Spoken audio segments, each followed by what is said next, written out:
আর আল্লাহ কোরআনে বলেছেন ইন্নামা ইয়াখশাল্লাহ মিন ইবাদিহিল উলামা, বান্দা সমূহের ভিতরে আলেম বান্দারাই সবচাইতে আল্লাহকে বেশি ভয় করে। এ কথা বলেছেন কে? আর হাসিনা কি কয়? আলেমরা বলে নির্যাতন করে, আলেমরা মানুষ খুন করে, আলেমরা ধর্ষণ করে। এরকম মিথ্যা দোষ দিয়ে বাংলাদেশের সবচাইতে বড় মুফাসসির আল্লামা সাইদি হুজুরকে দীর্ঘদিন কারাগারের মধ্যে রাখা হয়েছে। জোরে কোন ঠিক কিনা? অবশেষে কারাগার থেকে বের করে জেলখানায় তাকে হত্যা করা হলো।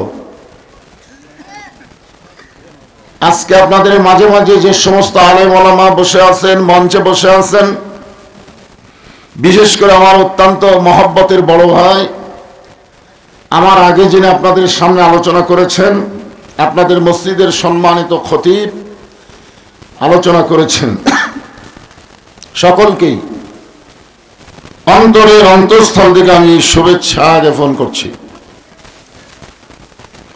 এই মুহূর্তে আমার সামনে যারা বসে আছেন, জায়গা না পাওয়ার কারণে যিনারা দাঁড়িয়ে আছেন, আপনারা সকলেই হচ্ছেন আল্লাহর বান্দা। কার বান্দা? আল্লাহর বান্দা বলার পরে মনে হয় কিছু একটা বলা উচিত ছিল। আল্লাহ কোরআনে বলেন ফাদখুলি ফি ইবাদি ওয়াদখুলি জান্নাতি।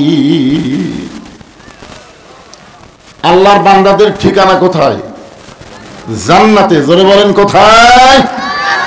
এই মুহূর্তে আপনারা যেখানে বসে আছেন, এইটাকে কি মনে করতেছেন? নিচে খেয়ার উপরে সামিয়ানা, একটুখানি বেশি নিয়র পড়লে বৃষ্টি হলে এক মানুষও থাকবে না। এইটা যদি জান্নাতের বাগান হয় তাহলে জান্নাত খুব একটা ভালো না, নাকি? ভালো? আপনাদের সকলকেই অন্তরের অন্তঃস্থল থেকে শুভেচ্ছা জ্ঞাপন করছি। সম্মানিত মা বোনেরা এত বেশি হয়েছে যে ওনাদেরও জায়গা হচ্ছে না। এখানে আসার পরে আমাকে একজন বলল, হুজুর আমাদের এলাকার মায়েরা খুব ভালো, সবসময় পর্দার ভিতরে থাকে, পর্দার কোনো ওয়াজ করা লাগবে না। আমাদের ছেলেগুলো এত ভালো, সবাই 5 ওয়াক্ত নামাজ পড়ে, এই ব্যাপারেও কোনো ওয়াজ করা লাগবে না, খালি কোরআন হাদিসের কাহিনী বলবেন। হ্যাঁ, আসলে পর্দা যে কি এটা বাংলার মেয়েরা জানি না, মানবে কোত্থেকে? আগে জানা লাগবে তো। ঠিক কিনা?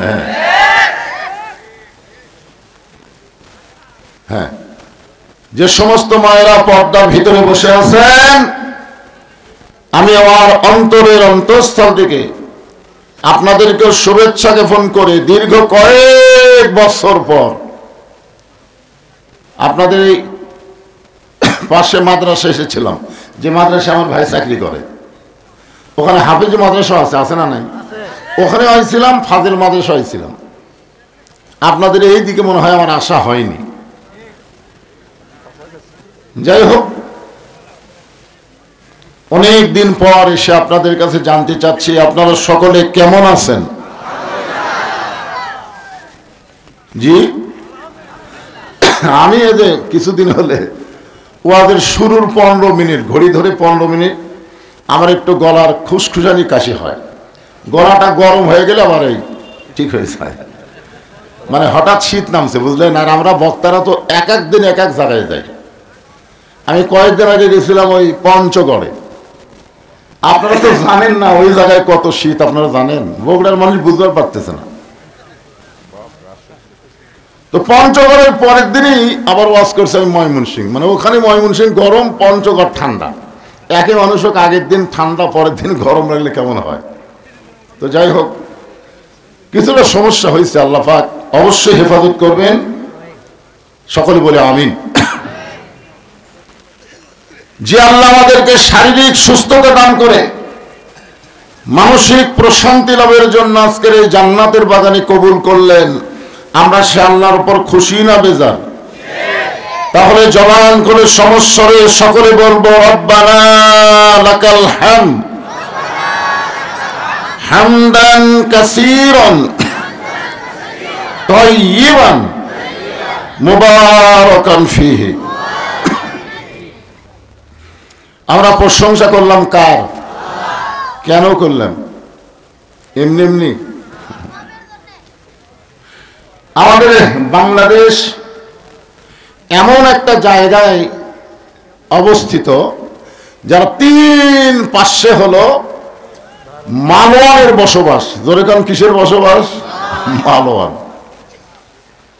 আসলে আগেকার যে সরকার ছিল সেই সরকার ভারতের দিকে সবসময় তাকায় থাকতো।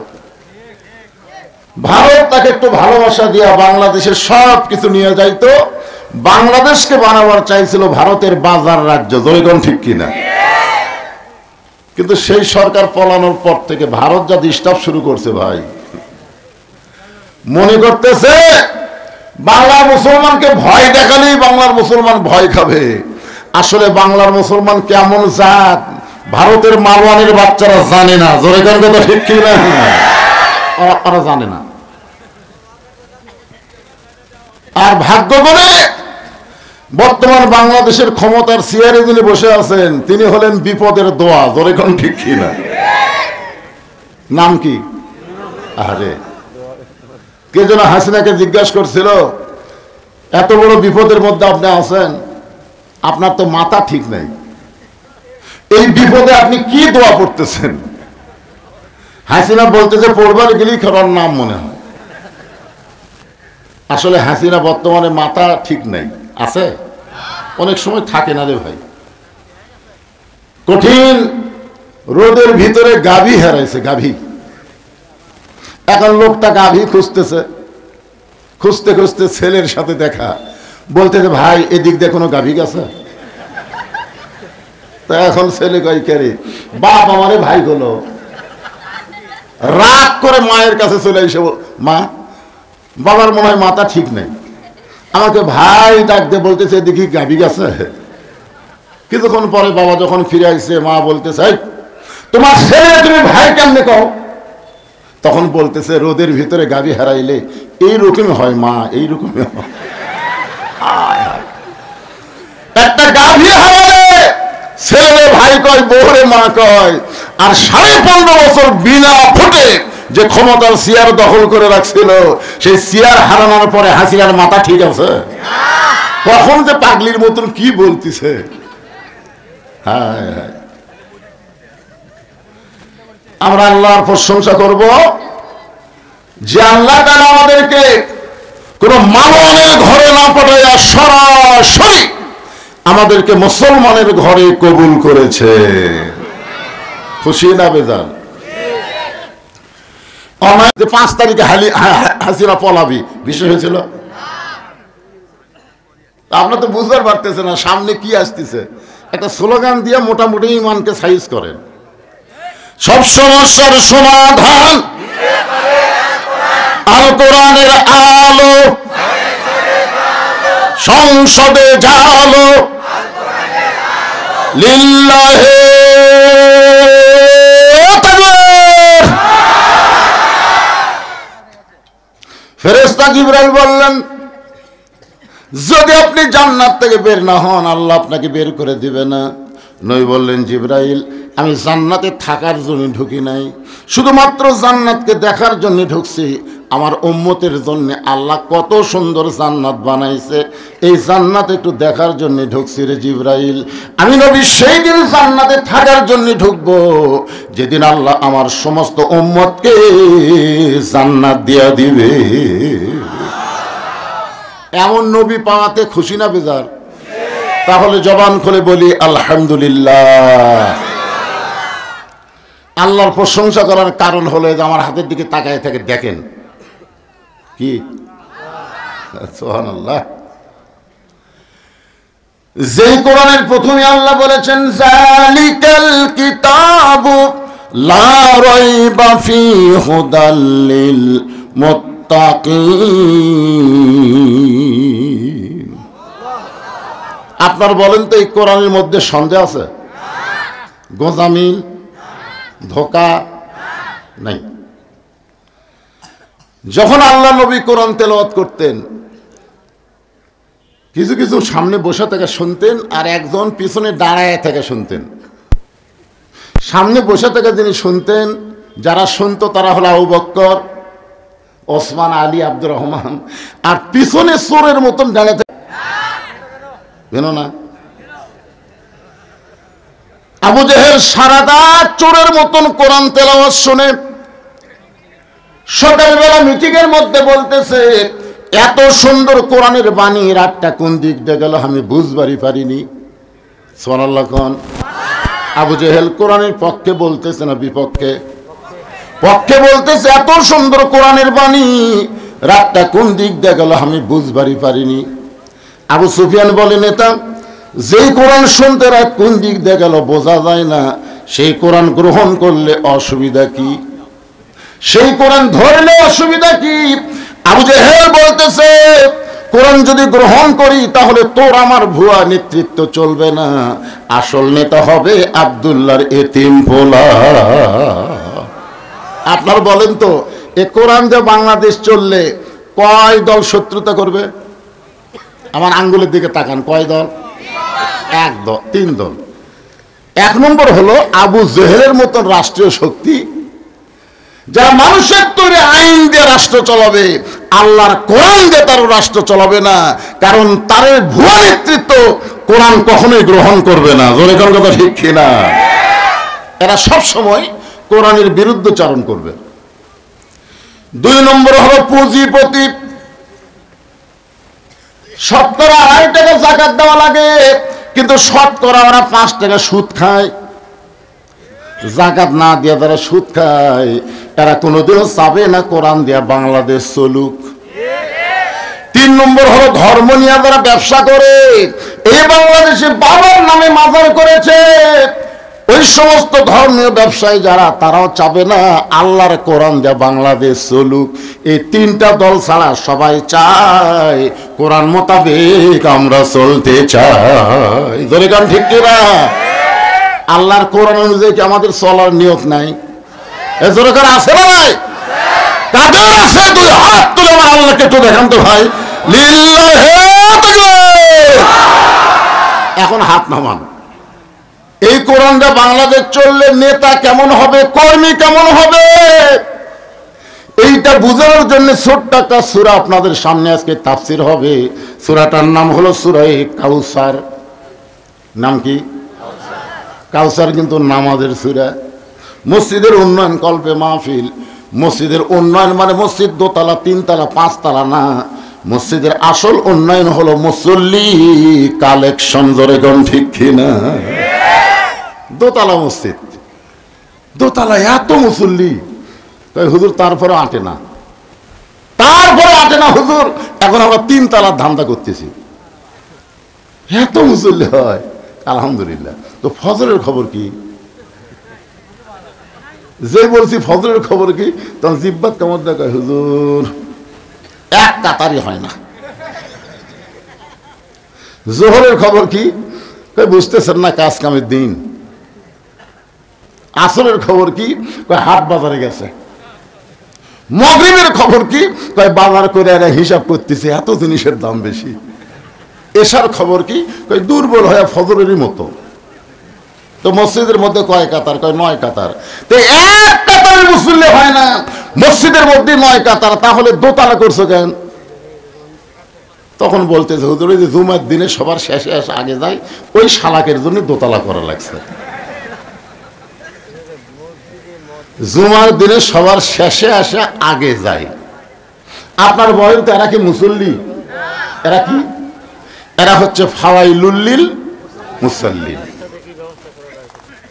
কি রে ভাই, আসেন সেজন্য সূরা কাউসারকে টার্গেট নিয়ে আপনাদের সামনে আলোচনা করব।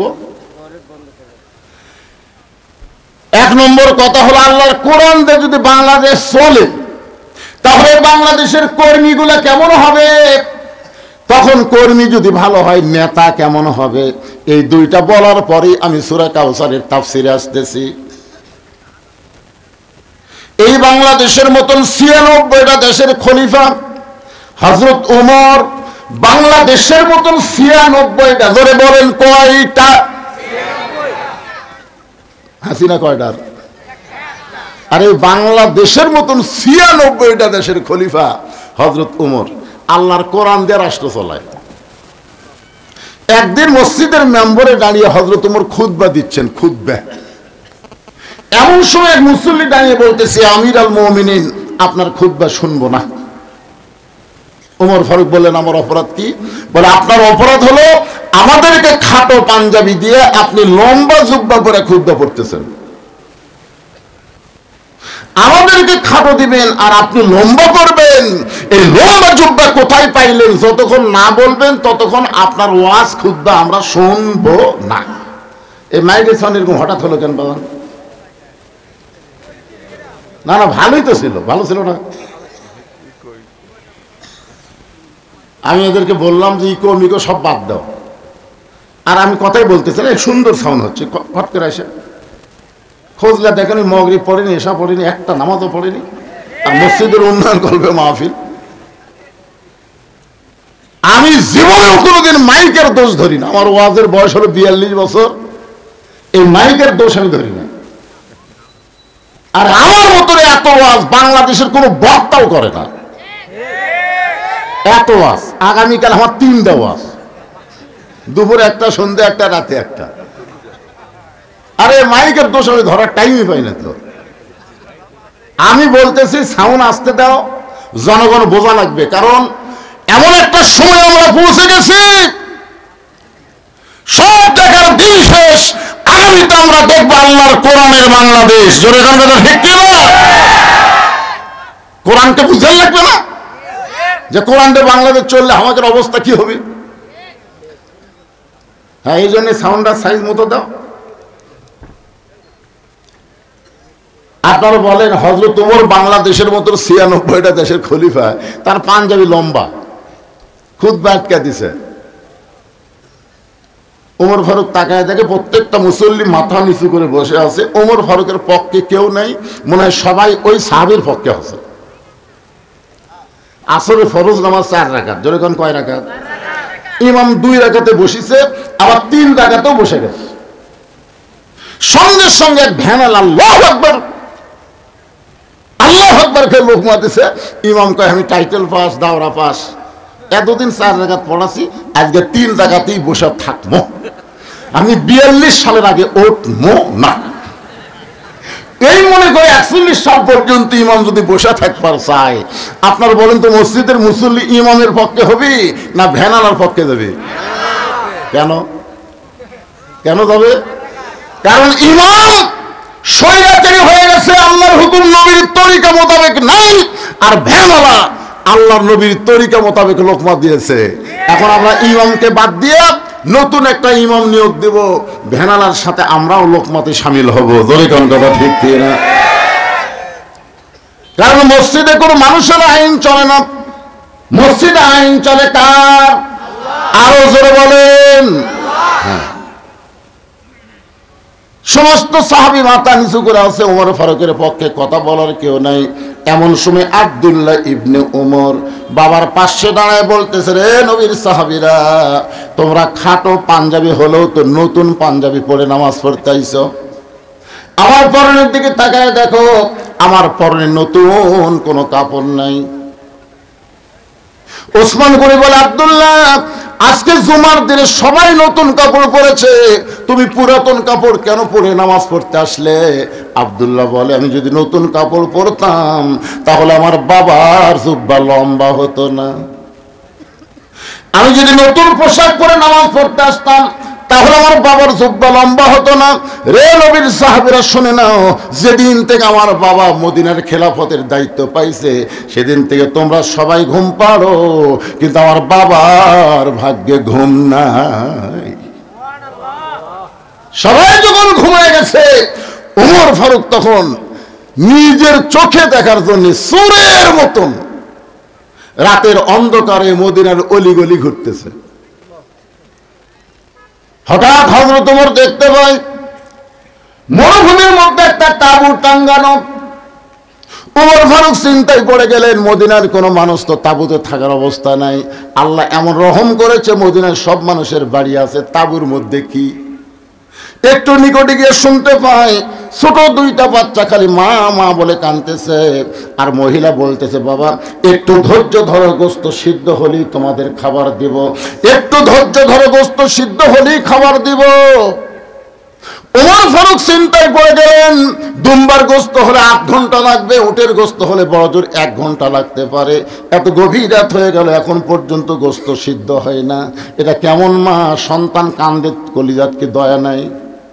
ওমর ফারুক লোকমা দিয়ে বললেন, মা তোমার দুইটা সন্তান ক্ষুধার জ্বালায় কাঁদতেছে, আর এত রাত হয়ে গেল তোমার গোস্ত সিদ্ধ হয় না, কারণ কি?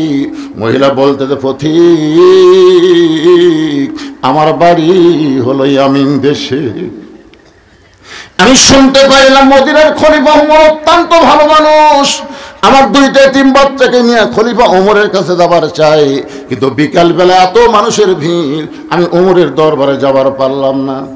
আমি আজকে রাত্রেবেলা কোনো মতে কাটাই, আগামীকাল সকালবেলা ওমরের দরবারে আমার 2-3 সন্তানকে নিয়ে যাব।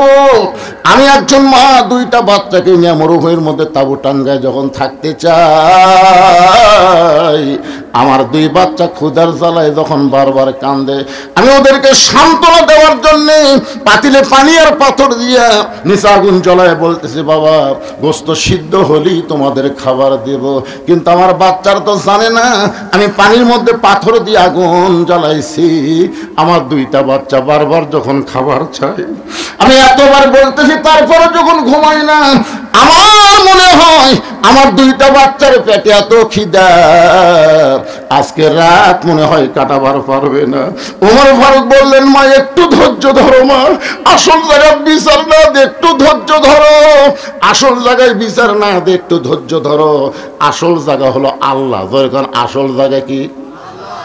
আমরা বাংলাদেশে এতদিন হাসিনার জজ কোর্ট, হাইকোর্ট, সুপ্রিম কোর্টে বিচার দিছি, কাম হয়নি। কাম হয়েছে? আলেমরা যখন দেখলো বাংলার সমস্ত কোর্ট কাছারি হাসিনা দখল করেছে, তখন চিন্তা করলো আর ভেজাল জায়গায় বিচার চাবো না, আমরা আসল জায়গায় বিচার চাই। আসল জায়গায় যখন বিচার চাইছে, সায়াদখুলুনা ফি দীনিল্লাহি আফওয়াজা ফাসাব্বিহ বিহামদি রাব্বিকা ওয়াস্তাগফির ইন্নাহু কানা তাওয়াবা। আল্লাহু আকবার। একটু মনোযোগ দিয়ে শুনবেন।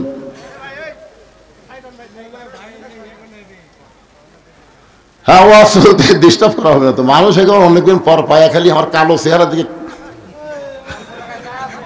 টাটকার মতো চাই আছে, ভাই এখন ডিস্টার্ব করো না। কি বলতেছে একটু মনোযোগ দেন। ওমর ফারুক বললেন, না আসল জায়গায় বিচার দিও না, একটু ধৈর্য ধরো। এক দৌড়ে বাইতুল মালের দরজায় আসলাম, দরজা খুলে দিল। ওমর ফারুক বললেন, বড় একটা খাবার বস্তা আমার মাথায় উঠে দাও। আসলাম বলতেছে, আমির আল মুমিনিন কোথায় যাওয়া লাগবে? আমি খাবার বস্তা নিয়ে রওনা দিব।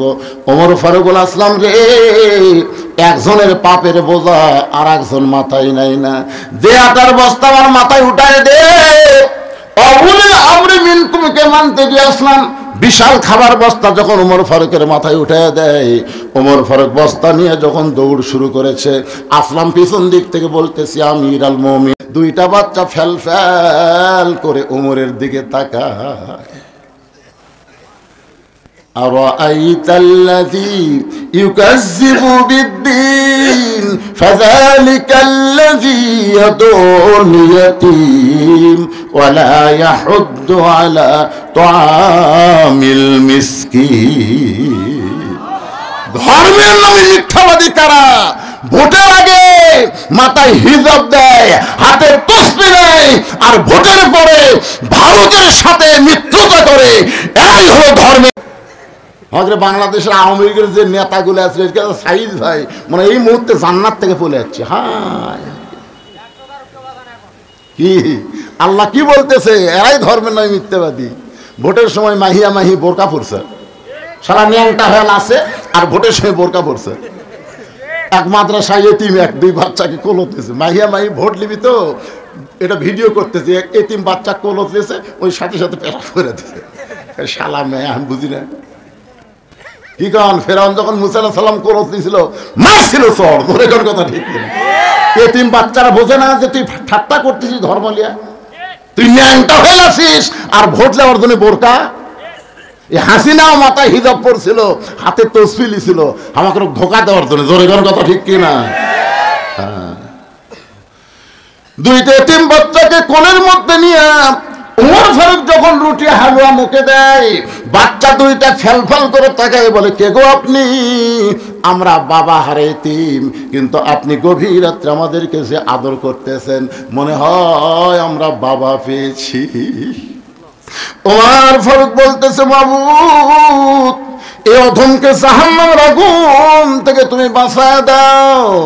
হেজাবের ভিতর থেকে মা চিল্লায় বলে, পথিক রে নিশিরাতের পথিক, যদি ওমর মদিনার খলিফা না হইয়া তুমি যদি মদিনার খলিফা হইতা, আল্লাহ মদিনাকে জান্নাত বানায়া দিত। আব্দুল্লাহ বলতেছে, রে নবীর সাহাবীরা, তোমরা সবাই যখন ঘুমাও তখন আমার বাবা ঘুমায় না। গভীর রাত্রে আমার বাবা আমার ঘরের দরজায় গিয়ে ডাক দিয়ে বলতেছে, আব্দুল্লাহ, আব্দুল্লাহ রে। আমি দরজা খুলে এদিকে বাবার হাতে একটা পাঞ্জাবি। আমি খুশি হয়ে বললাম, বাবা বাইতুল মাল থেকে আমার একটা পাঞ্জাবি দিছে, আপনি আর একটা দিবে যাচ্ছেন? নেতার বেটা হওয়ার মধ্যে লাভ নাই। R15 ঘরে।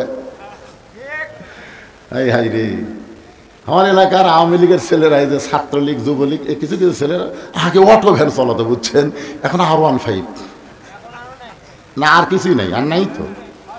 অনুবীক্ষণ যন্ত্র দেখ খুঁজতে ওদেরকে আর পাওয়া যাচ্ছে না, কোন জায়গাতে লুকে আছে ভাই। চিন্তা করে দেখেন, একটা জুব্বা একটা পাঞ্জাবি আমাকে বাইতুল মাল থেকে দিছে বাবা, গভীর রাতে আর একটা দিবে রাখছেন। ওমর ফারুক সঙ্গে সঙ্গে কোরআন থেকে তেলাওয়াত করলেন, ইন্নাল্লাহা ইয়ামুরুকুম আন তুআদ্দুল আমানাতি ইলা আহলিহা ওয়া ইযা হাকামতুম বাইনান নাস আন তাহকুমু বিল আদল। আল্লাহু আকবার। ওমর ফারুক ছেলেকে কোরআনে আয়াত শুনে কি বুঝালেন? বুঝতে পারছেন? পারেননি। মানুষের মধ্যে কাউকে যখন হাকিম বানানো হয়, বিচারক বানানো হয়, সে নিজের ইচ্ছা মতো বিচার করতে পারবে না। বিচার করতে হলে আল্লাহর আইন দিয়ে বিচার করা লাগবে। জোরে কোন কথা ঠিক কিনা? 6 বছর আম বাগানের চাষ করছে, এখন জ্যৈষ্ঠ মাসে দেখতে গেছে আম পাকছে কিনা। তাকায় দেখে গাছের ডালে চড়ে এক ছোট্ট বাচ্চা আম পাড়তেছে। বাগানের মালিক কয়, আমি খাইনি, পরিবারে কেউ খাইনি, তুই আমার গাছে চড়ে আম পাড়তেছিস, তোর বাপকে বিচার দেবো রে। ছেলে খালি মুচকে মুচকে হাসে। বাগানের মালিক বলে, হাসিস কেন? বলে, আমার বাপকে কোথায় খুঁজবার যাবেন, আমার বাবা আর এক গাছে চড়ছে।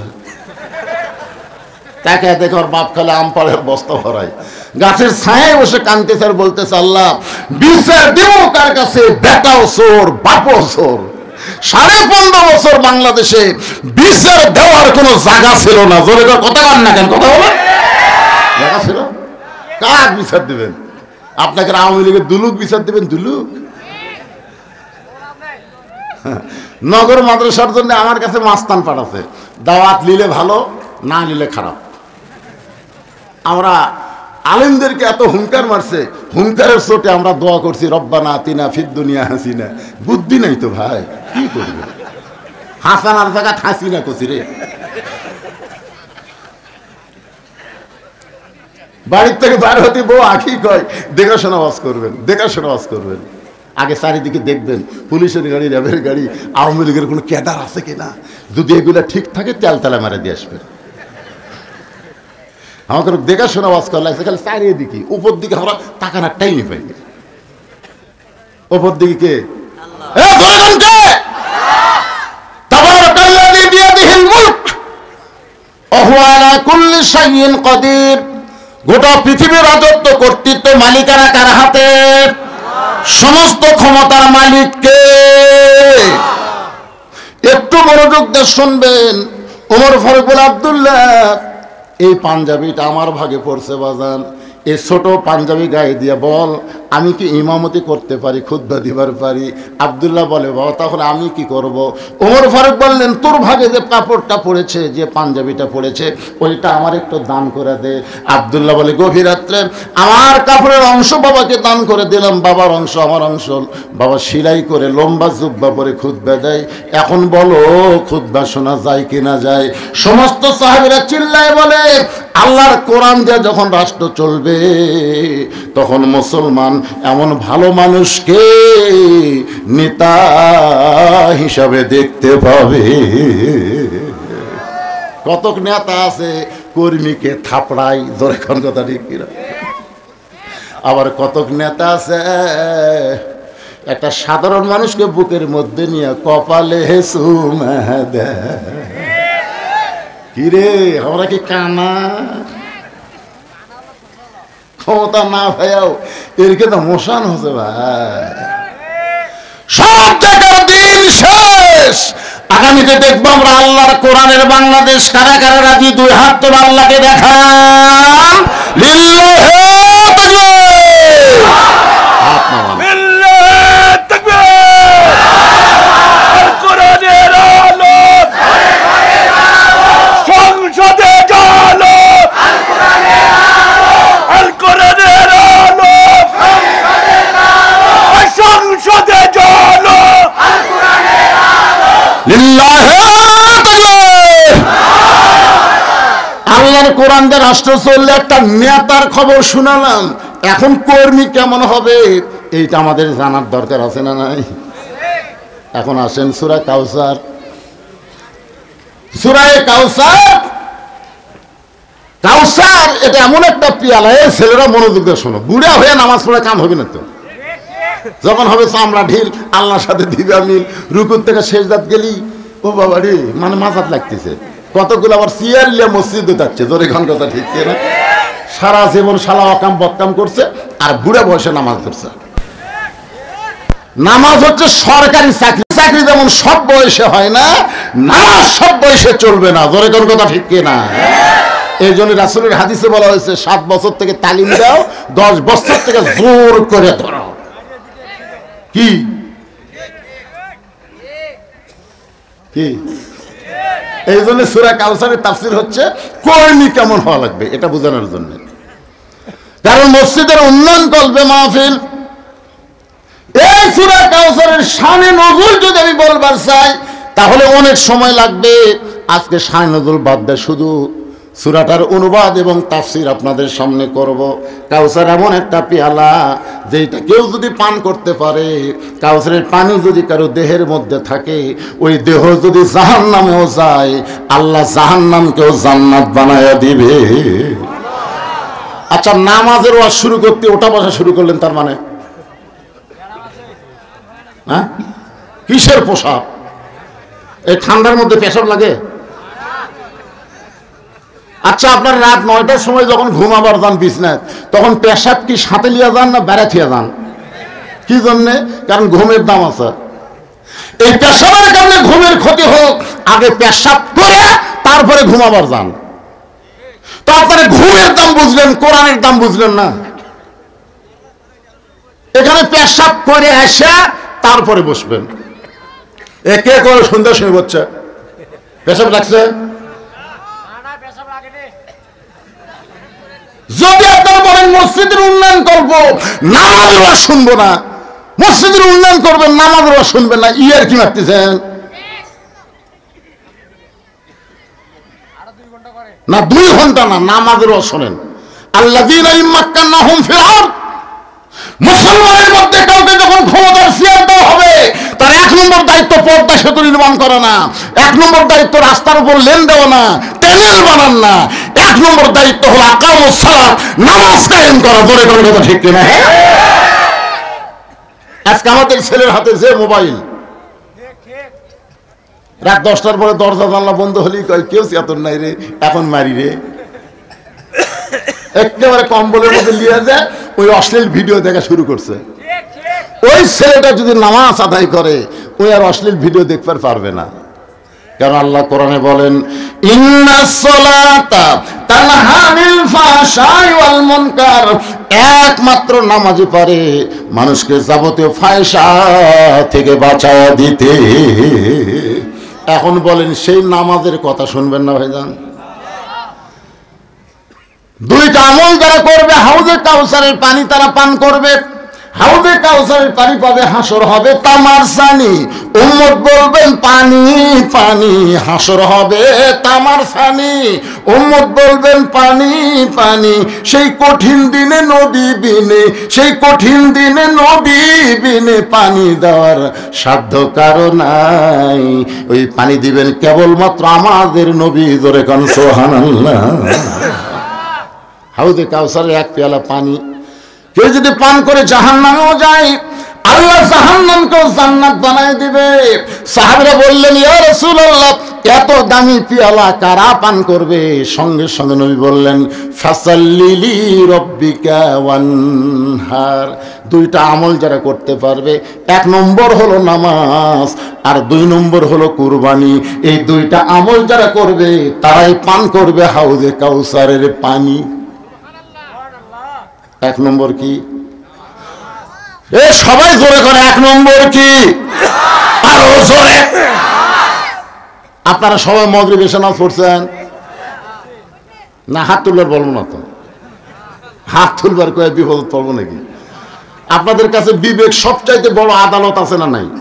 আপনি বিবেকের আদালতে একটু খেয়াল করে চোখ বন্ধ করে দেখেন তো, যারা মাগরিব এশা নামাজ না পড়ে ওয়াজ শুনতেছেন, এরা যদি ফজরের আগে মরে যান, মনে করেন ফজরের আগে আপনি মরে গেছেন, মাগরিবও পড়েননি, এসব পড়েননি, দুনিয়ার কত মানুষ আপনার জানাজা পড়ালে আপনি জান্নাতে যাবেন? এটা কথা বল না কেন? আপনারা যারা এখানে এসেছেন, আপনারা সত্যি করে বুকে হাত দিয়ে বলেন তো, হুজুর আমরা বাড়ি যাবার পারবো? সত্যি করে বলেন, বাড়ি যাওয়ার কোনো গ্যারান্টি আছে? তাহলে গ্যারান্টি যদি না থাকে, মাগরিব এসব বাদ দেওয়া শুনতেছেন আর ফজর আগে যদি মরে যান। রাসূল বলেছেন লা সালাতা লা ঈমানা, যার নামাজ নাই তার ঈমান নাই। লা সালাতা লা দীনা, যার নামাজ নাই তার কোনো ধর্ম নাই।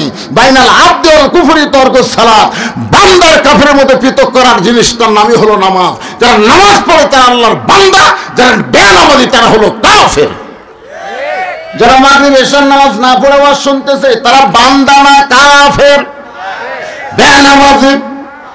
যারা বলতেছে না আল্লাহ মরার আগে যেন বোবা হয়, আল্লাহ হক কথা নবীর কথার সাথে আল্লাহর কথার সাথে আপনারা একমত না দ্বিমত? মান তারাকা সালাতু মুতাম্মিদান ফাকাত কাফারা, এক ওয়াক্ত বাদ দিলেই কাফের। তাহলে আমি যেই বলবো বেনামাজি, আপনার বলবেন কাফের, বলতে পারবেন না ভাইজান? বেনামাজি বেনামাজি। এই মুহূর্তে যদি নিয়ত করেন মাগরিব এশার নামাজ পড়িনি, ফজর থেকে নামাজ ধরবো আর ছাড়বো না, আল্লাহ বলে নিয়ত করার সঙ্গে সঙ্গে যত ওয়াক্ত নামাজ না পড়ার পাপ হয়েছে আমি সব মাফ করে দিলাম।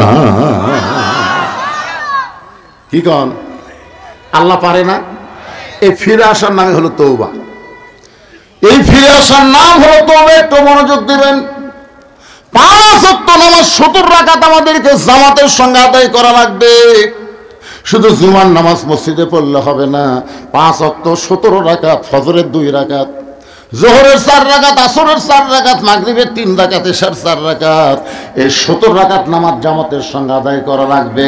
পুরুষ মানুষের জন্য যত ইবাদত আছে তার মধ্যে 1 নম্বর হলো নামাজ। পুরুষ মানুষের জন্য যত ইবাদত তার মধ্যে 1 নম্বর কি? আর মহিলাদের জন্য নামাজ কিন্তু 1 নম্বর না, মেয়েদের জন্য 1 নম্বর হলো পর্দা। ও মায়েরা, ও জামাতে নামাজ পড়েন। এক মুরব্বী আমাকে বলল, হুজুর 11টার সময় ওরা আসে, জুমা নামাজ পড়বে 11টার সময় আসে। জামাতে নামাজ পড়া ওয়াজিব, আর পর্দা মানে হলো ফরজ আইন। কথা কন না কেন? হ্যাঁ, খুব খেয়াল করবেন, খুব খেয়াল করবেন। ফাতেমার জীবনে তেমন কোন আমল ছিল না, কিন্তু পর্দাটা এমন ভাবে গ্রহণ করেছিল যার কারণে তাকে সাইয়্যিদাতুন নিসা আহলিল জান্নাহ, জান্নাতি নারীদের নেত্রী বলা হয়েছে। জোরে কোন কথা ঠিক কিনা?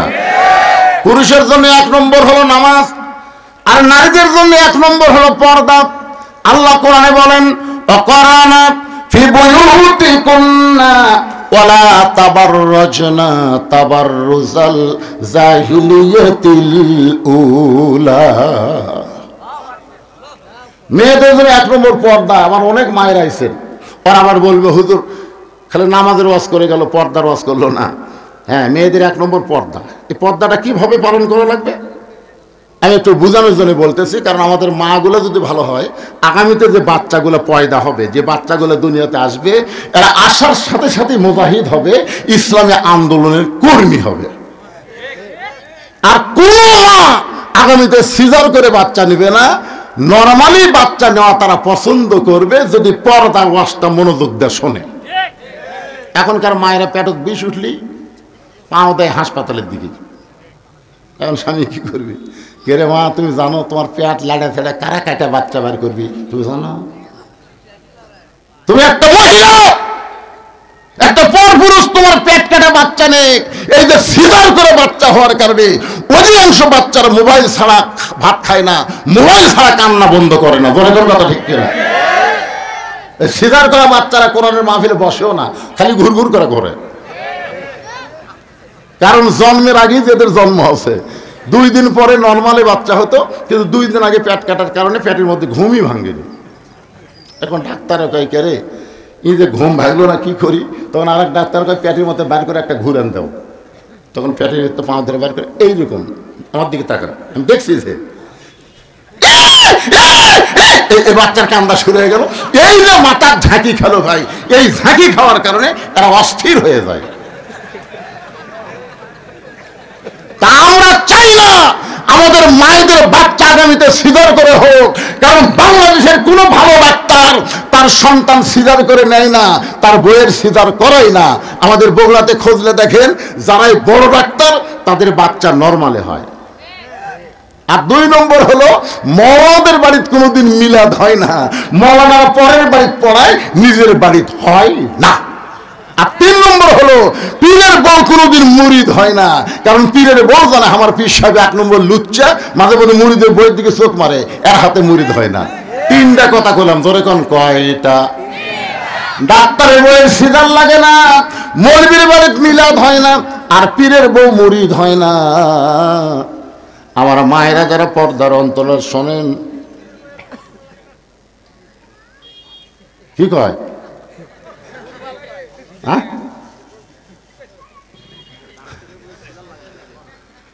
আপনি খোঁজলে দেখেন না কেন? বিশ্বাস যদি না হয় দেখেন, বগুড়ার যে কটা এমবিবিএস ডাক্তার আছে, বড় ডাক্তার আছে, খোঁজলে দেখেন তো। ওরা জানে নর্মালি বাচ্চা হলে মায়েরও লাভ, সন্তানেরও লাভ। আপনারা কোন মৌলবীর বাড়িতে কোনোদিন মিলাদ হওয়া দেখছেন? কারণ মৌলবী জানে মিলাদ একটা ফাও জিনিস, ভুয়া জিনিস, পরের বাড়িতে পড়াবো, নিজের বাড়িতে হবি না। আর একটা দেখবেন বাংলাদেশের যত পীর আছে খুঁজলে দেখেন ওর বউ কিন্তু মুরিদ হয়নি, কারণ ওর বউ জানে আমাদের 1 নম্বর। সর্বপ্রথম নবীর হাতে যে কলমা পড়েছেন তিনি হলেন নবীর বিবি খাদিজাতুল কুবরা। সর্বপ্রথম কলমা পড়ছে, কারণ কি জানেন? কারণ হলো লাকাদ কানা লাকুম ফি রাসূলিল্লাহি উসওয়াতুন হাসানাহ। সফলতা যদি অর্জন করতে চাও, দুনিয়ার সবাইকে বাদ দিয়ে রাসূলকে তোমাদের আদর্শ হিসেবে গ্রহণ করে নাও। আমাদের নবী ছাড়া অন্য কাউকে গ্রহণ করা যাবে না, কেবলমাত্র নবীকেই আমাদের গ্রহণ করা লাগবে। ধরে কোন ঠিক কি না? ভাইজান, যেটা বলতেছিলাম, আল্লাহ নবী ফাতেমাকে বললেন, ফাতেমা তুই জান্নাতে এইটা কখনো মনে করবি না তোর বাবা নবী বলে, তোর বাবা আল্লাহ নবী বলে তুই জান্নাতে যাবি, এইটা কখনোই যেন মনে করিস না। ফাতেমা বলতেছে, বাবা এতদিন আমি বিশ্বাস করতাম আমার বাবা বিশ্ব নবী, আর বিশ্ব নবীর মেয়ে হওয়ার কারণে আল্লাহ আমাকে জান্নাত দিবে। রাসূল বলে, ফাতেমা জান্নাতে যদি যাবার চাও তাহলে জান্নাতের আমল করে তোমাকে জান্নাতে যেতে হবে। ফাতেমা বলে, বাবা তাহলে মেয়েদের জন্য জান্নাতের আমল কি? আল্লাহ নবী বললেন 24 ঘন্টায় পর্দার মধ্যে থাকা লাগবে, 24 ঘন্টায় পর্দার মধ্যে থাকা লাগবে, 24 ঘন্টার মধ্যে 5 বার নামাজ পড়া লাগবে ফাতেমা, আর সারা বছরে 1 মাস রোজা রাখা লাগবে, আর স্বামীর খেদমত করবি। এই 4টে আমল যদি করতে পারিস আল্লাহ খুশি হয়ে 8টা জান্নাতের দরজা খুলে দিবে। ফাতেমাকে রাসূল বুঝাইলেন নামাজ 24 ঘন্টার মধ্যে মাত্র 5 বার, জোরে কোন কয়বার? আর রমজানের রোজা বছরে 1 মাস, আর স্বামী যখন খেদমত চাবে তখন স্বামীর খেদমত করবা, আর 24 ঘন্টায় পর্দার মধ্যে থাকা লাগবে। সঙ্গে সঙ্গে ফাতেমার কাছে একটা ওড়না ছিল, ওই ওড়নাটা মাথার উপর দিয়ে বললেন বাবা এই মুহূর্তে আপনার ফাতেমা পর্দার ভিতরে ঢুকে গেল, জোরে কোন সুবহানাল্লাহ। এমন ভাবে পর্দা ফাতেমা গ্রহণ করলেন। একদিন জোহরের নামাজ পড়ে আল্লাহ নবী ফাতেমার দরজায় সালাম দিয়ে বললেন ফাতেমা আমি তোমার বাবা, দরজায় তুমি একটু দরজা খুলে দাও। ফাতেমা বলতেছে বাবা এই মুহূর্তে আমার পরনে এমন একটা কাপড় রয়েছে বাবা, এই কাপড় পরে আপনার জন্য দরজা খুলতে পারবো না, মেহেরবানি করে আপনি ফেরত যান। নবী আমার ফেরত গেলে আসরের নামাজের পর আল্লাহ নবী এসে বললেন ফাতেমা এখন দরজা খোলো। ফাতেমা বলে বাবা এমন একটা কাপড় পরেছি আপনি কি জানেন না আপনার ফাতেমা বড় হয়ে গেছে, উপর দিকে কাপড় নিয়ে আসলে নিচের দিকে বের হয়ে যায়, আবার নিচে টানলে উপর দিকে আমি ঢাকতে পারি না, মেহেরবানি করে আপনি ফেরত যান। সঙ্গে সঙ্গে আল্লাহ নবী এক টানে গায়ের চাদর খুলে জানলায় বললেন ফাতেমা এই চাদর পরে আমার জন্য দরজা খুলে দাও। নবীর গায়ের চাদর পরে ফাতেমা যখন দরজা খুলে দেয় নবী তাকায় দেখে ফাতেমা ঘোমটা মাথায় দিয়ে মাটির দিকে তাকায় আছে। রাসূল বলে ফাতেমা এই পর্দা আল্লাহ কবুল করেছে, তুমি এখন থেকে যেই নিয়ত করবে আল্লাহ তোমার সেই চাওয়াটা পর্দার কারণে কবুল করে নিবে। বাজান গো গভীর রাত্রে হযরত আলী যখন ফাতেমার ঘরে, ফাতেমা ছোট বাচ্চার মতন কান্দে বলে স্বামী গো আপনি কি জানেন আল্লাহ আমার দোয়া কবুল করেছে? আলী বলে তুমি কি এমন দোয়া করলা যে আল্লাহ কবুল করলে তুমি কাঁদতেছো? ফাতেমা বলে স্বামী গো আমি দোয়া করেছি আল্লাহ যেন পর্দার ভিতরে আমার মৃত্যু দেয়। আলী খালি মুসকে মুসকে হাসার বলে পাগলি রে, যে সারা জীবন পর্দা মেনেছে সেই তো পর্দার মধ্যেই মৃত্যু হবে। আর আমাদের বাংলাদেশে সারা জীবন পর্দা করে না, মরার পরে 5 কাপড় দিয়ে দাফন করে, জোরে কোন ঠিক কি না? চিন্তা করে দেখেন যে মেয়েটা জীবিত অবস্থায় পর্দা করেনি মরার পরে 5 কাপড় দিলেই হবে। কয়টা দেয় আপনাদের এলাকার মেয়েদের? কয় কাপড় দেয়? জোরে কোন কয়টা? এমনকি খাটনি পর্যন্ত চাদর দিয়ে ঢাকাতে হয়। মেয়েদের খাটনি চাদর দিয়ে ঢাকে না? ফেরেশতাকে আল্লাহ যখন জীবিত আসলো গোটা বড়নগর ঘুরিছে, এই গ্রামের ফকির থেকে শুরু করে সবাই অ্যাক্সিডেন্ট সেটা না।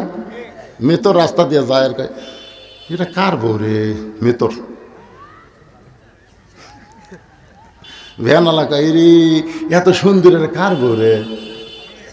যে ফকির ভিক্ষা করবার আছে ওরও তো চোখ আছে, হায় হায় রে এটা কার বউ রে? মানে যাই দেখতেছে তাই একটা করে হামনিয়াস ফালাচ্ছে, হ্যাঁ এটা কার বউ রে? যে কয়টা হামনিয়াস ফালাচ্ছে ওরা রাত্রেবেলা যখন শুতিছে বুঝলেন ঘুমের মধ্যে ওই এক বউ স্বপ্নে সগলির কাছে গেছে।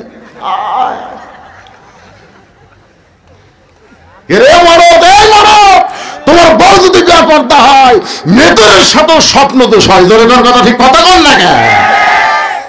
আমাদের যেই ছেলেরা এখনো বিয়ে করে নাই তারা সকালবেলা গোসল করে কি জন্য? কেরে বা তুই তো বিয়ে করিস নি, তুই সকালে গোসল করিস কেন? হুজুর ভালো কাজ করবেন, মেয়েরা যদি পর্দার মধ্যে থাকে আমাদের কোনোদিন গোসল করা লাগবে না। এই বেপর্দা হওয়ার কারণে এদেরকে আমরা দেখি, স্বপ্নে আবার আমরা সেটা পাই। এই জন্য আমার সঙ্গে সকলে বলবেন বেপর্দা নারী যারা যুবকদের শরীর নষ্ট করে তারা, বেপর্দা নারী যারা যুবকদের শরীর নষ্ট করে তারা। বাবা একটু মনোযোগ দেন। আলী বলতেছেন ফাতেমা সারা জীবন তুমি পর্দার মধ্যে থাকলা আর পর্দার মধ্যে মৃত্যু আল্লাহ কবুল করেছে, এখানে তোমার কান্দার কারণ কি? ফাতেমা বলে স্বামী গো আল্লাহ তো পর্দার মধ্যে আমার মৃত্যু কবুল করলো, কিন্তু আমার মৃত্যু কখন হবে এটা কি আপনি শুনবেন না? আলী বলে ফাতেমা মৃত্যুর কথা দুনিয়ার কেউ কোনোদিন বলতে পারে না। ফাতেমা বলে স্বামী আল্লাহ যদি আমাকে জানায় তাহলে আমি জানবো না। আলী বলে ফাতেমা আল্লাহ তোমার আমারে কি জানাইছে? ফাতেমা বলে, স্বামী গো, আজকে গভীর রাত্রে ফাতেমার মৃত্যু হবে। যেই বলছে গভীর রাত্রে ফাতেমার মৃত্যু হবে, গাছের গোড়া কাটলে গাছটা যেমন ঠাস করে পড়ে যায়, হযরত আলী তেমনি পড়ে গেলেন ঘরের মাঝায়। মা ফাতেমা মুচকি মুচকি হেসে স্বামীর পাতাটা উরাতের উপরে নিয়ে কপালে একটা চুমা খায়, যে গভীর রাত্রে মৃত্যুবরণ করবে সে হাসতেছে। আলীর মাথাটা উরাতে নিয়ে কপালে একটা চুমা খায়, বলে, স্বামী গো, এমন করে আপনি কাঁদবেন না, কারণ আসলে যাইতে হবে। আমি যে বলবো আসলে, আপনার বলবেন যাইতে হবে। আসলে 5 তালাতে করছেন, 5 তালা কি দেখতেছেন? বারে হুজুর 4 তালা করে রড বাইর করে থুজে, হুজুর আরে 1 তালা কর্ম। ঘাড় কাট করে দেখতেছে, 2 কান্দের ফেরেশতাকে শয়তান উপর দিকে না তাকা, নিচের দিকে তাকা। তোর বাড়ি 5 তালা না, তোর থাকতে হবে 20 তালা। জয়গান কয় তালা? আপনারা বলেন তো আমাকে, কয় তালা? 1 তালা না 20 তালা? আর 20 তলা, তালার তলে।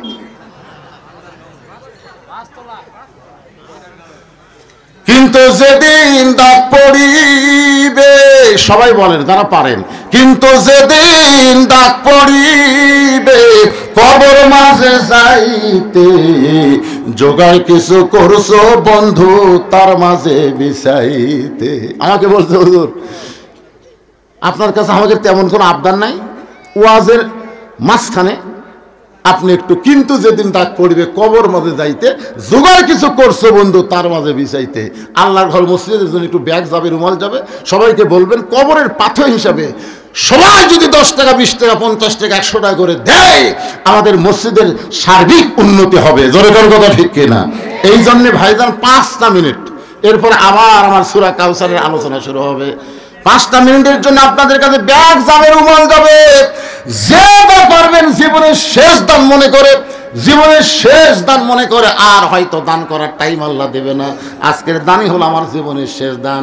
10 টাকা 20 টাকা 50 টাকা 100 টাকা, যে যা পারবেন আল্লাহর হস্তে দান করবেন। দানকারী গো পিতা মাতা, সুখে রাইখো কবরে, নূরের টুপি পরাইয়া উঠাবেন রোজ হাসরে। আমিনুর চেয়ারম্যান সাহেব 5,000 টাকা দান করেছে। আমিনুর জোয়ারদার 5,000 টাকা দান করেছে। আল্লাহ দানকে কবুল করেন। শাহাদত 9 মাইল থেকে শাহাদত 10,000 টাকা দান করেছে। আল্লাহ শাহাদতের দানকে আল্লাহ আপনি কবুল করেন, আল্লাহ নেক নিয়ত থেকে জফর করেন। আবু সাইদ বিশেষ যদি 3,000 টাকা দান করেছে, আবু সাইদের দানকে আল্লাহ আপনি কবুল। একজনও নড়বেন না, যেখানে আসছি ওখান থেকে আবার শুরু হবে। আপনার 10 20 50 টাকা যাইতে পারেন, আল্লাহর রাস্তায় দান করেন। ডাক্তার তরুণ 3,000 টাকা দান করেছে, আল্লাহ তার দানকে কবুল করেন। আল্লাহর একজন বান্দা 200 টাকা দান করছে, আল্লাহ দান কবুল করেন। রেজাউল হক মিলন অসুস্থ মানুষ, দোয়া চাই 1,000 টাকা দান করেছে, আল্লাহ রেজাউল হকের দানকে আল্লাহ কবুল করেন। আব্দুল হালিম মাইন কি চাইবা ফাতেমা? ফাতেমা বলে, স্বামী গো, 1 নম্বর চাওয়া হলো রাতের অন্ধকারেই আমাকে কবর দিবেন। আমি রাতের অন্ধকারে মৃত্যুবরণ করব, আর দিনের বেলায় যদি আপনি আমার কবর দেন, দুনিয়ার মানুষ ফাতেমার কবর দেখবে, ফাতেমার কবর লম্বা কতটুকু, ওসার কতটুকু তারা বুঝতে পারবে। এই জন্য রাতের অন্ধকারে আমাকে কবর দিবেন। আমার 2 নম্বর চাওয়া হলো আমার কোনো জানাজার ব্যবস্থা করবেন না। আলী বলে, ফাতেমা তুমি নবীর কলিজার টুকরা, তোমার জানাজার খবর শুনলে কত মানুষ তোমার জন্য দোয়া করবে। ফাতেমা বলে, স্বামী গো, আমি চিন্তা করে দেখছি, দুনিয়ার সমস্ত পুরুষ যদি দোয়া করে ফাতেমা ভালো, ফাতেমার কোনো লাভ হবে না। যদি আপনি বলেন ফাতেমা খারাপ, আর দুনিয়ার সবাই যদি বলে ফাতেমা খারাপ, আর আপনি যদি বলেন আমার বউ ফাতেমা ভালো, এক স্বামীর সার্টিফিকেটে ফাতেমার জন্য 8টা জান্নাতের দরজা আল্লাহ খুলে দিল। সুবহানাল্লাহ কর পারেন না? সুবহানাল্লাহ কর পারেন না? কি বুঝলেন? কি বুঝলেন? ও মায়েরা শোনেন, দুনিয়ার সমস্ত মানুষ যদি আপনাদের ভালো কয় কোনো লাভ নাই। স্বামীকে ভালো বলা লাগবে, কারণ স্বামীর কাছে বউ, বউয়ের কাছে স্বামী সবচাইতে ভালো হওয়া লাগবে। আল্লাহ কোরআনে বলেন, হুন্না লিবাসুল লাকুম ওয়া আনতুম লিবাসুল লাহুন্না। হযরত আলী ফাতেমাকে গভীর রাত্রে কবর দিয়া আল্লাহকে বলতেছে, আল্লাহ আমার পর্দানিশী ফাতেমাকে কবর দিয়ে গেলাম, তুমি কবুল করো, তুমি কবুল করো। দোয়া করাও শেষ, তাকায় দেখে সামনে কয়েকটা পুরাতন কবর দেখা যায়। এই মাত্র ফাতেমার কবর দিল, সেই নতুন কবর গেল কোন জায়গায়? গোটা জান্নাতুল বাকি হযরত আলী দৌড়ায় আর বলে, ফাতেমার কবর, ফাতেমার কবর। কে যেন বলতে চাইলি রে, ফাতেমা পর্দানিশী, আমি আল্লাহ জোহরা ডিগ্রি দিয়ে তার কবরটাকে কিয়ামত পর্যন্ত পর্দা করে দিয়েছে। আমার মায়েরা, ওই ফাতেমার সঙ্গে যদি জান্নাতে যাওয়ার চান তাহলে 1 নম্বর পর্দা। পর্দা যদি না থাকে যতই নামাজ পড়েন কাম হবে না, রোজা করেন কাজ হবে না। মেয়েদের সমস্ত ইবাদত কবুল করার জন্য 1 নম্বর শর্ত হলো মেয়েদেরকে পর্দার ভিতরে থাকা লাগবে। আর পুরুষের 1 নম্বর হলো নামাজ। নামাজ যদি না থাকে আপনি যতই ইবাদত করেন কাম হবে না। কি আপনি দান করবেন, মাদ্রাসা করবেন, মসজিদ করবেন, লাভ নাই রে, লাভ নাই। কারণ নামাজ নাই, তার ঈমানই নাই। মারাত্মক কথা। দেখছেন, বাইনাল আবদি ওয়াল কুফরি তরক সালাত, বান্দা আর কাফেরের মধ্যে পৃথক করার জিনিসটার নামই হলো সালাত, নামাজ। এই জন্য মসজিদের উন্নয়ন করতে গেলে শুধু টাকা কালেকশন করে লাভ নাই। মসজিদের উন্নয়ন হলো মুসল্লি কালেকশন। জোরে কোন ঠিক কিনা? 1 নম্বর হলো নামাজ। হাউজে কাউসারের পানি যদি পান করতে চান 1 নম্বর হলো নামাজ, আর 2 নম্বর হলো কুরবানি। জোরে কোন 2 নম্বর কি? আচ্ছা বলেন তো, কুরবানি বলতে আপনারা কি বুঝতেছেন? আমার সামনে যারা বসে আছেন, কুরবানি বলতে আপনারা কি বুঝতেছেন? গরু খাসি কুরবানি? হ্যাঁ, এই 24 সালের সবচাইতে দামি কুরবানি হচ্ছে আবু সাইদ। কথা কয় না কেন? সবচাইতে দামি কুরবানির নাম কি? আবু সাইদ। তারপর হলো আমার নিজের গ্রাম। আমার এক চাচাতো ভাইয়ের ছেলে হয়েছে, আমারে বলে, হুজুর আমার একটা ছেলে হয়েছে, তো আপনি একটা আলেম মানুষ, একটা ভালো নাম রাখেন তো।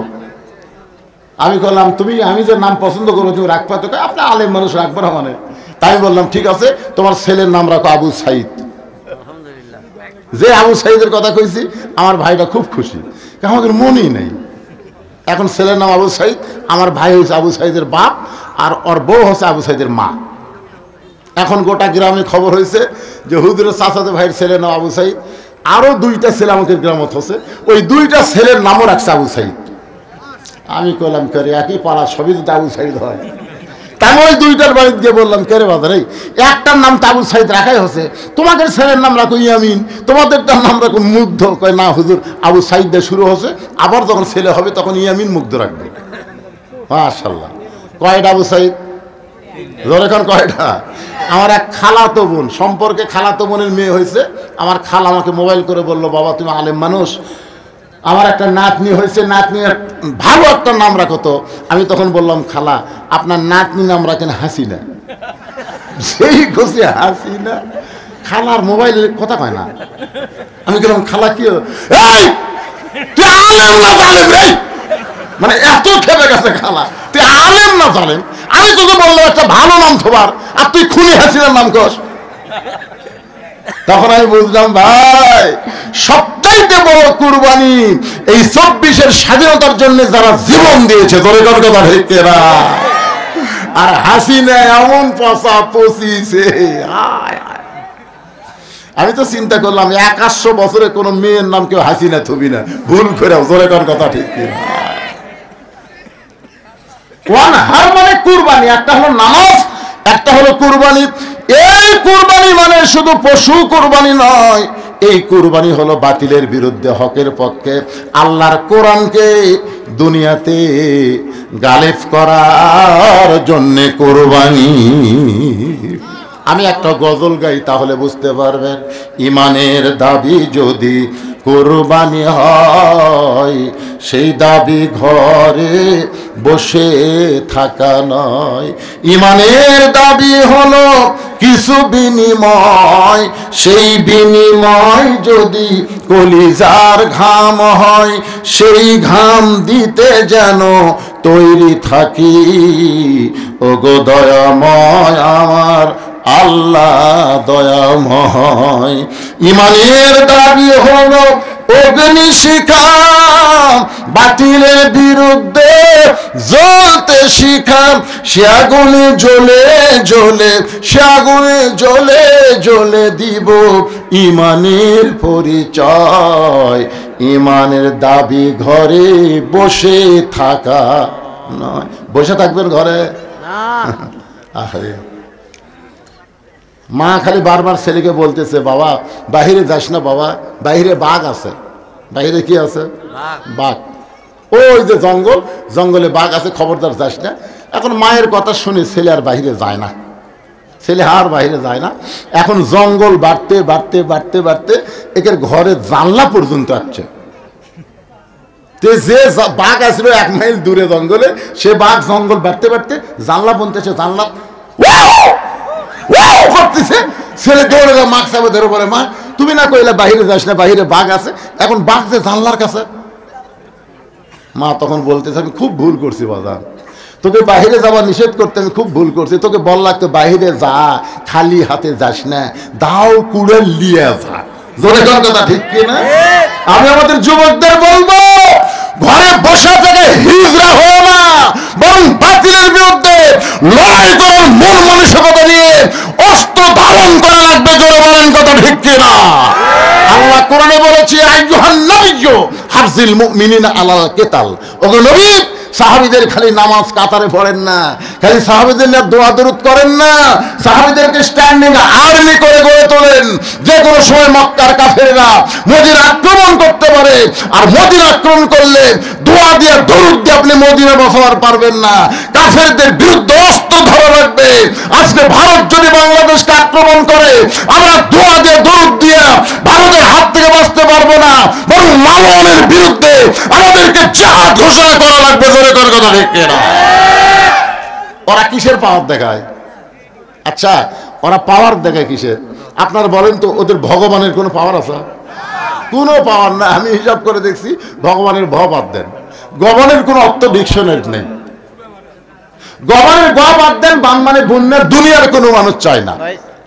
বা বাদ দেন, নো মানে নেই, ভগবান নেই। আর আপনার বলেন তো আমাদের আল্লাহর পাওয়ার কি? পড়েন, আল্লাহু লা ইলাহা ইল্লা হুয়াল হাইয়ুল কাইয়ুম। যদি মন চায় আলিফ বাদ দেন, লিল্লাহি মা ফিস সামাওয়াতি ওয়াল আরদ। আবার যদি মন চায় লাম বাদ দেন, লাহুল মুলকু ওয়া লাহুল হামদ। আবার যদি মন চায় লাম বাদ দেন, ওয়াল্লাহুল্লাযী লা ইলাহা ইল্লা হু। গরম পানি খাইলে হালকা গরম কে খাবে? না না আমি খাবো না, না আমি খাইছি। পানি খেলতে চা খাবে, চা খাওয়াবো না। না আমি না। আপনারা কি বুঝলেন? আল্লাহু লা ইলাহা ইল্লা হুয়াল হাইয়ুল কাইয়ুম, আলিফ বাদ দিচ্ছেন। লিল্লাহি মা ফিস সামাওয়াতি ওয়াল আরদ, লাম বাদ দেন। লাহুল মুলকু ওয়া লাহুল হামদ, লাম বাদ দেন। হুয়াল্লাহুল্লাযী লা ইলাহা ইল্লা হু, আল্লাহর যাই বাদ দেন, আল্লাহ বাদ পড়ছে। আপনি কে ভগবান? তাহলে ওরা তো ভগবানের পাওয়ার নিয়ে আল্লাহর দলের সাথে লাগবার পারতেছে না। যদি মনে করে অ্যাটম বোম আছে, অ্যাটম বোম, নমরুদের অ্যাটম বোম আমাদের জাতির পিতার জন্য আল্লাহ শান্তির বাগান করে দিয়েছে। ধরে এখন কথা ঠিক কিনা? নমরুদের অ্যাটম বোম যদি আল্লাহ শান্তির বাগান করে দেওয়া পারে, ভারতের অ্যাটম বোম আমাদের বাংলাদেশের মাটি যদি পড়ে, আল্লাহ যদি কয় ফুটিস না, অ্যাটম বোম তো বিশাল একটা তরমুজের মতন, তো ফোটেনি, অ্যাটম করছে আল্লাহ। ইসাব্বিহুলাহু মা ফিস সামাওয়াতি ওয়াল আরদ, আসমান জমিনে যা আছে তোমার তসবিহ করে। তা আমরা অ্যাটম তসবিহ করতেছি, আমাকে অ্যাটম না রেখে তোমার বাংলাদেশের ছেলেরা যেটা পছন্দ করে সেটা করে দাও। আল্লাহ অ্যাটম তরমুজ বানিয়ে দিছে। যেরকম কি বানিয়ে দিছে? আমাকে ছেলেরা সব রাস্তা বেড়াচ্ছে, কে রে ওরে কি রে, তরমুজ যাই। ওরা চাকুলি এসে তরমুজ কাটতেছে, আর ওরা দূরবীন যন্ত্র দিয়ে দেখতেছে ভারতের মালওয়ানের বাচ্চারা। কে রে? আমরা অ্যাটম ফালানো আর ওরা কাটিয়া খায়। আরে মালওয়ানের বাচ্চা, জানিস না তোরকে ভগবান নাই, আর আমাকে আল্লাহ সদা বিরাজমান। ধরে কারণ ঠিক কিনা? খালি লাগিয়া দেখ, খালি লাগিয়া দেখ। সবচাইতে বড় কুরবানি হলো ইমানের চেতনা নিয়ে বাতিলের বিরুদ্ধে যুদ্ধ করার মন মানসিকতা তৈরি করা। ধরে কারণ কথা ঠিক। এই নামাজ আর কুরবানি, এই দুইটা যদি আমাদের আমলে থাকে, হাউজে কাউসারের পানি। মসজিদের উন্নয়ন মানে আমি সমস্ত যুবকদেরকে বলবো 5 ওয়াক্ত নামাজ তোমরা মসজিদে জামাতের সঙ্গে আদায় করবে ইনশাআল্লাহ। বড়নগরের যুবক কারা কারা আছে হাত তুলো তো দেখি বাবা। সোনার সানেরা বড়নগরের যুবক কারা কারা রে? আমি মুরব্বী করে বাদ দিছি, তাহলে যুবকের কথা বলতেছি। মাশাআল্লাহ। আচ্ছা, বড়নগরের বাইরে যে যুবকগুলো আছে তোমরা হাত তুলো তো। আচ্ছা আচ্ছা, সমস্ত যুবকদের জন্য ওয়াজ, খালি বড়নগরের জন্য না। ময়না তোমাদের জন্য ওয়াজ। তোমরা মেসির খেলা দেখো 3টা পর্যন্ত। মেসির খেলা কয়টা পর্যন্ত দেখে? 3টা পর্যন্ত মেসির খেলা থাকে। মেসি কিভাবে গোল করে ওটাও জানে। মেসি যখন হাই গাল কাটাইলে যায়, এই রে যুবকের 3টার সময় মনে হয় যে কেবল সন্ধ্যা 7টা। যে আর্জেন্টিনার খেলা শেষ, একটা যুবকের চেতন নাই, সব ঘুম। 1 ঘন্টা পরে ফজর আজান দিছে, আর সালাতু খায়রুম মিনান নাওম। এখন 3টা পর্যন্ত খেলা দেখে ওই যুবকের মন তো কি আল্লাহ, মুয়াজ্জিনের কাম নাই রে। মানে মুয়াজ্জিনের উপর খেপে গেছে আজান শুনে, আস্তে করে কম্বল তুলে দিছে। এখন মাথা ঢাকিতে পাও যে বাড়াছে, পাও টাইনে কম্বলের মধ্যে ঢুকেছে। আপনি বাইরে থেকে দেখবেন আর্জেন্টিনার খেলা দেখলো 3টা পর্যন্ত, ওই এখন ল্যাপের তলে চাউলের বস্তা। কম্বল টানতে দেখেন কম্বলের তলে ওর সাইজ, আর সকালবেলা সাইড ঠিবে কুত্তার সাইজ, একই সাইজ। আমি যুবকদেরকে পায়ে হাত দিয়ে বলবো, যৌবন বয়সে হলো আল্লাহর ইবাদতের বয়স। জোরের কথা ঠিক কি না? হাসরের ময়দানে আল্লাহ বলবে তোমার শৈশবকাল বুড়াকালের কোন হিসাব দেওয়া লাগবে না, খালি যৌবনকালের হিসাব দিয়ে জান্নাতে যাও। আর নামাজের রুকু, সেজদা, তাসবিহ, তাহলিল এগুলো সব সুন্দরভাবে করতে গেলে যৌবন থেকে শুরু করা লাগে। জোরে কোন ঠিক কিনা? আচ্ছা, মনে করেন 60 বছর চাকরি করার পরে সরকারি চাকরিকে সরকার কি বলে যে আপনার কানের পাওয়ার কমে গেছে, চোখের পাওয়ার কমে গেছে, বেশিক্ষণ চেয়ারে বসে থাকলে আপনার মাজা কটকট করে, আপনাকে পেনশন দেওয়া হলো, আপনি বাড়িতে বসে থেকে বেতন খান, মরা পর্যন্ত আপনার আর কোনো টেনশন নেই। সরকারি চাকরি করার কারণে সরকার যদি বুড়া বয়সে পেনশন দেয়, যৌবন বয়সে যারা নামাজ ধরেছে বুড়া বয়সে যদি ঠিক মতো নামাজ পড়বার নাও পারে, আল্লাহ যৌবনের সওয়াবের পেনশন তাকে মরা পর্যন্ত দিবে। জোরে কোন সুবহানাল্লাহ। এই জন্য আমি বলতেছি বাবা, যা করো করো, অন্তত যৌবনকালে নামাজটা ধরো। মসজিদের উন্নয়ন বহু হয়েছে বাদান। হাসিনা 560টা মসজিদ বানিয়ে দিয়েছে। বাহ, মডেল মসজিদ। হাই রে, মসজিদের ধার গেলে কি মাল রে এটা রে।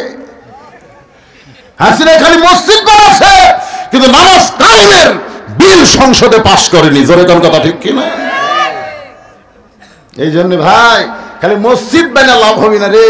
নামাজ কায়েমের আন্দোলন করবার গেলে আমাদের সব যুবককে নামাজি হতে হবে। যে যুবক নামাজ পড়ে না, তোমরা সবাই মিলাক ধরো রে, তিরাস হইস না কে।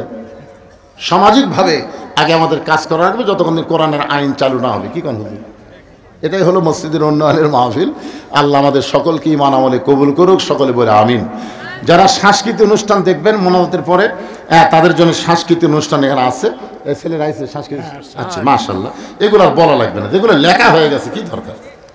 রিমন বড়নগর 7000 টাকা দান করেছে। আব্দুল খালেক মির্জাপুরের 2000 টাকা। মৃত বাবার জন্য হালিম নাকি খলিল 1000 টাকা দান করছে। আল্লাহ দান কবুল করেন। আরেকজন 500 টাকা, মিনারা 500 টাকা দান করেছে। আল্লাহ কবুল করেন। 1000 টাকা। আপনি সহসভাপতি, আপনার ছেলেই তো করতেছে। মাশাআল্লাহ, আপনাকে দেওয়া লাগতো না। আমার ছেলের জন্য একটু দোয়া আছে। ছেলের জন্য সেই দোয়া হবে। আল্লাহ রে, আল্লাহুম্মা আমিন। আল্লাহুম্মা আনতাস সালাম ওয়া মিনকাস সালাম, তাবারাকতা ইয়া যাল জালালি ওয়াল ইকরাম।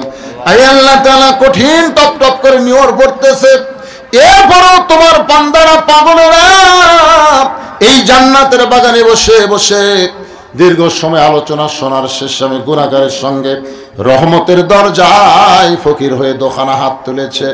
আল্লাহ মেহেরবানি করে আজকের মাহফিল আমাদের সকলের হেদায়েতের জন্য, নাজাতের জন্য, জান্নাতের জন্য কবুল করো। এই মাহফিলের শুরু থেকে শেষ পর্যন্ত যতটুকু আলোচনা হয়েছে আল্লাহ, এর মধ্যে যদি ত্রুটি হয়, ভুল হয়, মাফ করে দিও।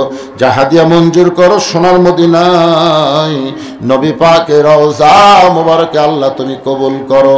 তামাম আম্বিয়া কেরাম, আসহাবে কেরাম, তাম পৃথিবীর মাটির নিচে যত মুমিন মুমিনা শুয়ে আছে আল্লাহ সকলে আরো আফরে হাদিয়া কবুল করো আল্লাহ। আমরা যারা হাত তুলেছি আমাদের জনম দুঃখী মা বাবা যাদের কবরে গেছে সকলে বলেন রব্বির হামহুমা কামা রব্বায়ানি সগীরা। আল্লাহ বাপ মার কবরকে জান্নাতের টুকরা বানায় দাও আল্লাহ। যারা কষ্ট করে মেহনত করে এত সুন্দর আয়োজন করেছে আল্লাহ, আর এই টপটপা নিয়র পড়ার ভিতরে শীতের মধ্যে যারা কোরআনের মাহফিল এসেছে আল্লাহ সকলকে জান্নাতি হিসাবে কবুল করে নাও। খাস করে আল্লাহ এই যে আমার বাবা সাগর, নাম কি আরিফুল ইসলাম সাগর সহ যারা কষ্ট করে আজকের এই জান্নাতের বাগান লাগাইছে, আমরা সবাই দোয়া করব আল্লাহ আরিফুল ইসলাম সাগরকে আরো বড় বড় ভালো ভালো কাজ করার তৌফিক দিও আল্লাহ। দুনিয়াতে তাকে হাসানা দিও, মৃত্যুর পরে তাকে জান্নাতের মালিক বানায়ো আল্লাহ। তার বাবা আজকের মাহফিলের সম্মানিত সহসভাপতি আল্লাহ, মুরব্বীকে হায়াত দান করো আল্লাহ। ও মাবুদ মাওলা, মসজিদকে মহব্বত করে নগদে বাকিতে যারা দান করেছে আল্লাহ সকলের দানগুলোকে জান্নাতের বিনিময়ে কবুল করো। আমার মা বোনেরা পর্দার অন্তরে বসে বসে শুনে চাবিদা সালিহা পদ্মাংশী কবুল করে মা ফাতেমার চরিত্র দান করো। মসজিদের খতিব আমার ভাইজান আজকের মাহফিলের আলোচক ছিলেন, কত কষ্ট নিয়ে তিনি আজকে আপনাদের সামনে বললেন যে এত বছর পরে আমাকে উন্নত সম্মান দেওয়া হলো, এই সম্মান পায় তিনি গর্বিত হয়েছেন। আল্লাহ খতিবকে কবুল করো, ইমামকে কবুল করো, মসজিদ কমিটির সভাপতি সহসভাপতি সেক্রেটারি কেশিয়ার আল্লাহ, মসজিদের ইমাম মুয়াজ্জিন মুসল্লি সকলকে আল্লাহ তুমি কবুল করো আল্লাহ। কোরআনের আলোচনা শুনলাম, এই কোরআন বাংলার জমিনে একদিন দেখতে পাবো। কোরআন দিয়ে বাংলাদেশ চলতেছে আল্লাহ, কলেমার পতাকা পথ পথ করে বাংলার জমিনে উঠতেছে। এই দৃশ্য আমাদের সকলের দেখার তৌফিক দিয়া দিও আল্লাহ। ফিলিস্তিনে মুসলমানকে হেফাজত করো। এতদিন সিরিয়াতে যে লুটতারাস, যে অন্যায় শিশু হত্যা চলতেছিল আল্লাহ, সেই সিরিয়ার গাদ্দার আসাদ থেকে তুমি সিরিয়াকে মুক্ত করেছো আল্লাহ। সিরিয়ার প্রতি তুমি খাস রহমত করো, আমার বাংলাদেশের প্রতি রহম করো আল্লাহ। ভারতের ষড়যন্ত্র থেকে আমার বাংলাদেশকে আল্লাহ তুমি হেফাজত করো আল্লাহ। কে কোন নিয়তে হাত তুলেছে আল্লাহ সকলের নেক নিয়ত নেক আশাকে তুমি কবুল করো। প্রত্যেক বছর এমন করে একটা কোরআনের বাগান যেন লাগাতে পারে এই বড়নগরের সকলকে আল্লাহ তুমি তৌফিক দিয়ে দাও। সুবহান রাব্বিকা রাব্বিল ইজ্জাতি আম্মা ইয়াসিফুন ওয়া সালামুন আলাল মুরসালিন আলহামদুলিল্লাহি রাব্বিল আলামিন। আসসালামু আলাইকুম ওয়া রাহমাতুল্লাহি ওয়া বারাকাতুহু।